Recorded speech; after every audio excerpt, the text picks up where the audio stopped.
Next is Rachel Monahan. She's 33 years old. She's married, has 2 young children, toddlers and infants still. And she's also a medical malpractice attorney, so we'll let her tell her story. Okay. Oh, everyone loves lawyers. Yeah, thank you. I have an 18-month-old son and a 4-year-old daughter. My experience just happened. Sure. Is that better? Okay. My experience just happened this past June, so it's very recent. My story, I don't know, is as dramatic, but essentially it was a Saturday morning. I was with my 2 young children visiting my parents in New Hampshire. Very similar. I started to feel pain in my back between my shoulder blades. When I take a breath in, it would hurt in my chest, but nothing that really felt, I need to run to the emergency room or something like that initially. My mother, who's Italian, said I needed to eat. So, kind of waited out for a little bit, and eventually you know yourself, and something just wasn't right. I sat down, had a couple of episodes where I felt like I was going to pass out but didn't. So ultimately I went to a local emergency room. It took a while with a diagnosis. I had a blood test that indicated I had a clot. I had a CAT scan done. The initial read came back as negative. They couldn't quite figure out what was going on with my vitals, and I was admitted. By chance, and given my background, I asked for a second read on my CT, and they found it. And subsequently, I was here at Mass General.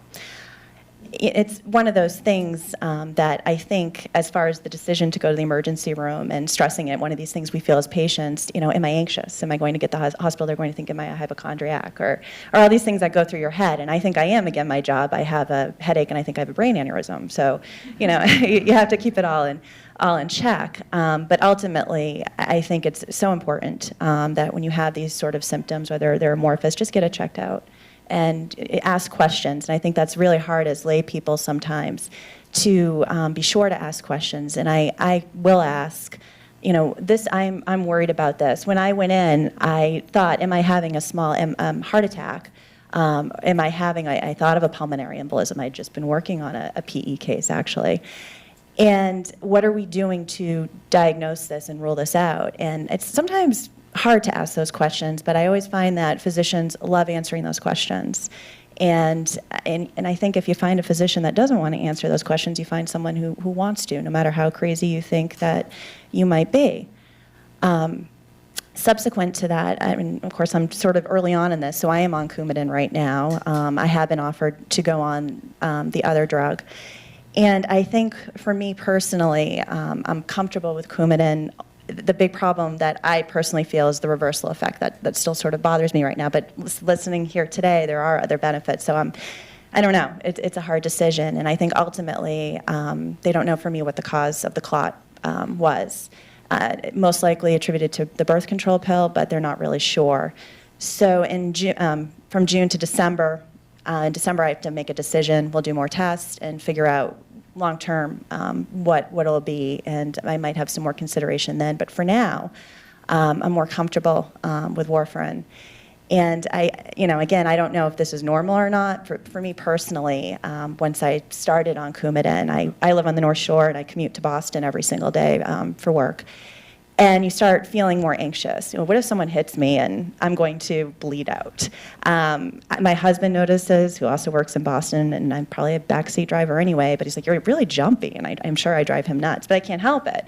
I'm feeling anxiety from that. And I have talked to a few other people that have had the same experience and have been on this drug and feel the same, so maybe it's not completely out of ordinary, but it definitely affects your life in that mental aspect too, and I think it's helpful to know that other people feel that way. They're serious drugs. So that's where I'm at right now. We're still trying to ensure as to what I should do in the future and figuring it out, but I just really wanted to be here to send the message that if you feel any symptoms or you have any doubt, no matter how crazy you think it is, make sure you have those communications and talk and ask. And at the end of the day, if you go to the emergency room and you waste some time, but isn't it great to go home and nothing's wrong and you have the peace of mind?